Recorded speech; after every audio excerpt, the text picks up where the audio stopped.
একটু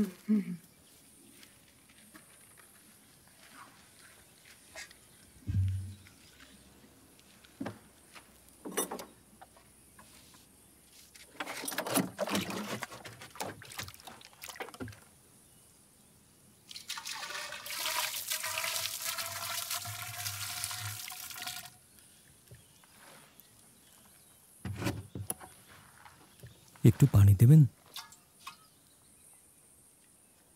আপনি কিভাবে আমার কাছে পানি চাচ্ছেন একজন ইহুদি হয়ে? আমি তো সামেরীয়।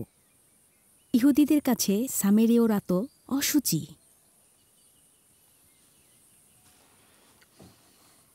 আপনি যদি জানতেন আল্লাহর দান কি এবং কে আপনার কাছে পানি চাচ্ছে, তাহলে আপনি তাঁর কাছে জীবন্ত পানি চাইতেন।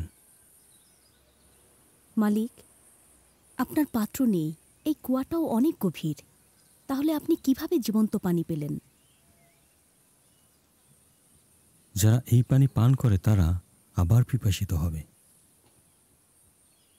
কিন্তু আমার দেয়া জীবন্ত পানি যে পান করবে সে আর কখনোই পিপাসিত হবে না।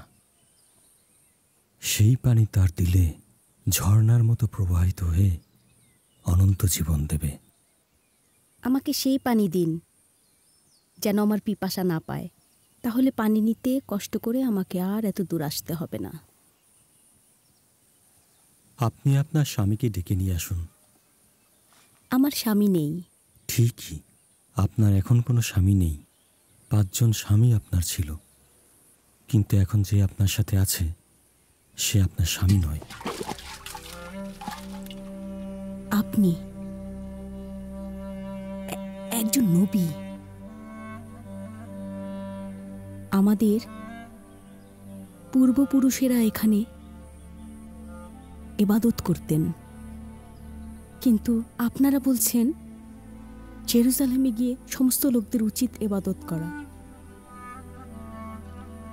সেই সময় আসছে না, সেটা এখনই। আসল ইবাদতকারীরা রূহে ও সত্যে পিতার ইবাদত করবে। পিতাও এরকম ইবাদতকারীকেই খোঁজেন। আল্লাহ রূহ, রূহে ও সত্যে সবাইকে তাঁর সত্যিকার ইবাদত করতে হবে।